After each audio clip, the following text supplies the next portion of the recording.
You may have heard about the Qur'an's idea of paradise being 72 virgins, and I promise I will come back to those virgins. But in fact, here in the Northwest, we're living very close to the real Quranic idea of paradise, defined 36 times as gardens watered by running streams. Since I live in a houseboat on the running stream of Lake Union, this makes perfect sense to me. But the thing is, how come it's news to most people? I know many well-intentioned non-Muslims who've begun reading the Quran but given up, disconcerted by its otherness. The historian Thomas Carlyle considered Muhammad one of the world's greatest heroes, yet even he called the Quran as toilsome reading as I ever undertook, a wearisome, confused jumble. Part of the problem, I think, is that we imagine that the Quran can be read as we usually read a book, as though we can curl up with it on a rainy afternoon with a bowl of popcorn within reach, as though God, and the Quran is entirely in the voice of God speaking to Muhammad, were just another author on the bestseller list. Yet the fact that so few people do actually read the Quran is precisely why it's so easy to quote. That is, to misquote. Phrases and snippets taken out of context in what I call the highlighter version, which is the one favored by both Muslim fundamentalists and anti-Muslim Islamophobes. So this past spring, as I was gearing up to begin writing a biography of Muhammad, I realized I needed to read the Quran properly as I could, that is. My Arabic's reduced by now to wielding a dictionary, so I took 4 well-known translations and decided to read them side by side, verse by verse, along with a transliteration and the original 7th century Arabic. Now, I did have an advantage. My last book was about the story behind the Shia-Sunni split, and for that I'd worked closely with the earliest Islamic histories, so I knew the events to which the Quran constantly refers, its frame of reference. I knew enough, that is, to know that I'd be a tourist in the Quran, an informed one, an experienced one even, but still an outsider, an agnostic Jew reading someone else's holy book. So I read slowly. I'd set aside 3 weeks for this project, and that, I think, is what is meant by hubris, because it turned out to be 3 months. I did resist the temptation to skip to the back where the shorter and more clearly mystical chapters are, but every time I thought I was beginning to get a handle on the Quran, that feeling of, I get it now, it'd slip away overnight, and I'd come back in the morning wondering if I wasn't lost in a strange land. And yet the terrain was very familiar. The Quran declares that it comes to renew the message of the Torah and the Gospels, so 1/3 of it reprises the stories of biblical figures like Abraham, Moses, Joseph, Mary, Jesus. God himself was utterly familiar from his earlier manifestation as Yahweh, jealously insisting on no other gods. The presence of camels, mountains, desert wells and springs took me back to the year I spent wandering the Sinai desert. And then there was the language, the rhythmic cadence of it, reminding me of evenings spent listening to Bedouin elders recite hours-long narrative poems entirely from memory. And I began to grasp why it's said that the Quran is really the Quran, only in Arabic. Take the Fatiha, the 7-verse opening chapter that is the Lord's Prayer and the Shema Israel of Islam combined.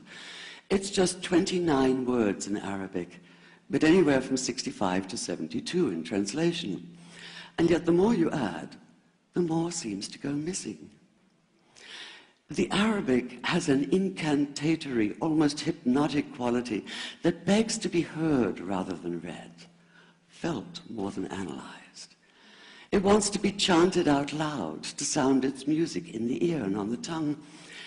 So the Quran in English is a kind of shadow of itself, or as Arthur Arbery called his version, an interpretation. But all is not lost in translation. As the Qur'an promises, patience is rewarded, and there are many surprises. A degree of environmental awareness, for instance, and of humans as mere stewards of God's creation, unmatched in the Bible.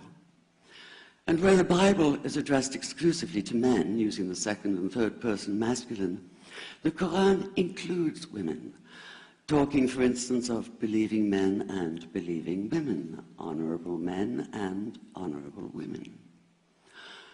Or take the infamous verse about killing the unbelievers. Yes, it does say that, but in a very specific context. The anticipated conquest of the sanctuary city of Mecca, where fighting was usually forbidden. And the permission comes hedged about with qualifiers.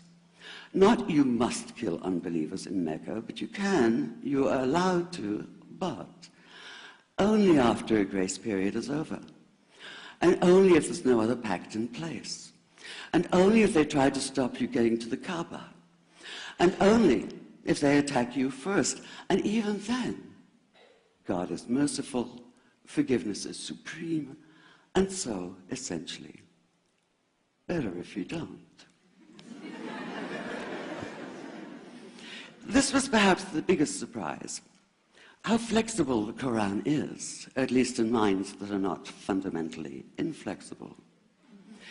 Some of these verses are definite in meaning, it says, and others are ambiguous.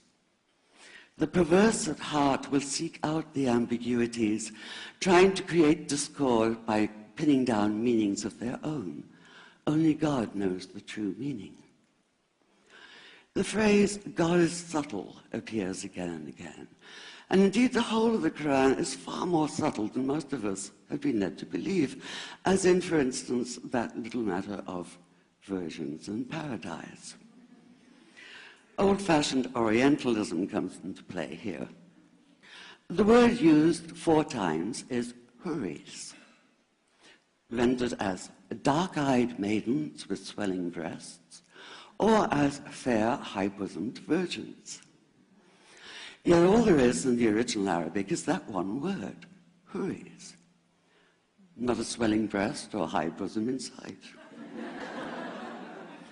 Now, this may be a way of saying pure beings, like in angels, or it may be like the Greek kos, or kore, an eternal youth. But the truth is, nobody really knows, and that's the point. Because the Qur'an is quite clear when it says that you will be a new creation in paradise, and that you will be recreated in a form unknown to you, which seems to me a far more appealing prospect than a virgin.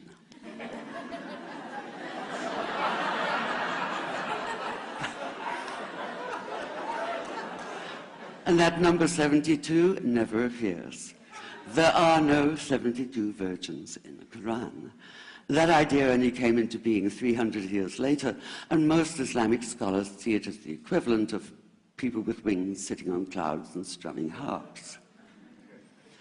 Paradise is quite the opposite. It's not virginity, it's fecundity, it's plenty, it's gardens watered by running streams. Thank you.